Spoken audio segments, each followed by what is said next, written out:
આજે હું શેર કરીશ તમારી સાથે ઘઉંના લોટના માલપુઆ બનાવવાની રેસીપી। તો અહીંયા આગળ અડધો કપ આપણે ઘઉંનો લોટ લીધો છે અને એક વાડકી ગોળ લીધો છે અને 1 કપ પાણી લઈશું।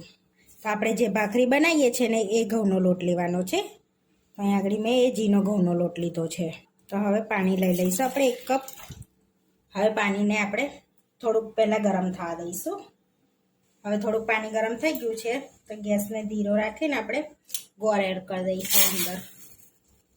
હવે મિક્સ કરીને હલાવી લઈશું ને જ્યાં સુધી ગોળ ઓગળે ને ત્યાં સુધી આપણે એને હલાવતા રહીશું। તો આપણો સરસ એવો ગોળ ઓગળી ગયો છે। હવે આપણે ગેસને બંધ કરી લઈશું। હવે પાણીને ગોળવાળા પાણીને નીચે ઉતારી લીધું છે। તો હવે આપણે પાણીને એકદમ ઠંડુ થવા દેવાનું છે। એ ગરમ પાણીમાં લોટ એડ નથી કરવાનો। જો ગરમ પાણીમાં લોટ એડ કરીશું તો આપણા માલપુડા એકદમ ચવળ બનશે। એટલા માટે આપણે પાણીને એકદમ ઠંડુ થવા દઈશું। હવે ગોળવાળું પાણી એકદમ ઠંડુ થઈ ગયું છે આપણે સરસ એવું જો। હવે પાણીને આપણે ગાળી લઈશું જેથી ગોળમાં કચરો હોય ને આ રીતનો બધો તે નીકળી જાય। હવે લોટમાં પાણીમાં થોડો લોટ એડ કરી અને આપણે ગાંઠો ના પડે ને એ રીતનું બેટર બનાવી લઈશું। બીજો થોડો એડ કરીશું અને મિક્સ કરીશું।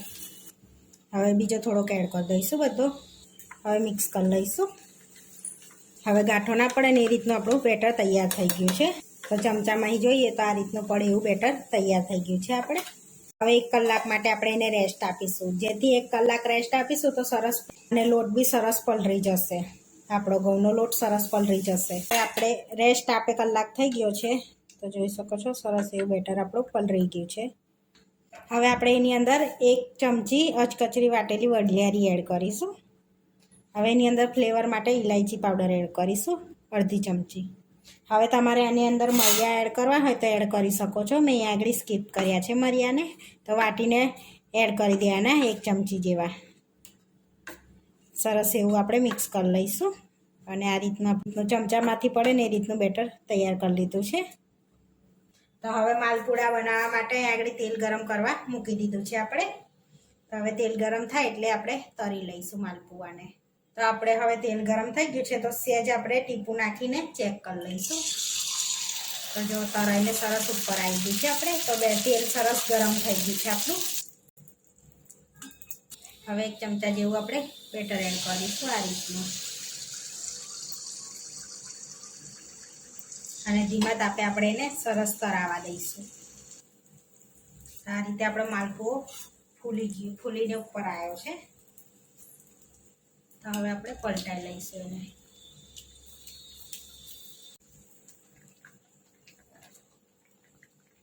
તો એને સરસ ધીમા તાપે આપણે તળાવવા દઈશું જેથી અંદર સુધીને ચડી જાય। આપણો માલપુઓ સરસ એવો તળાઈ ગયો છે। હવે આપણે પ્લેટમાં લઈ લઈશું। તો હવે આપણે માલપુઆ પર પિસ્તાથી આપણે ગાર્નિશ કરીશું એને અને ખસખસથી આપણે એને ગાર્નિશ કરીશું।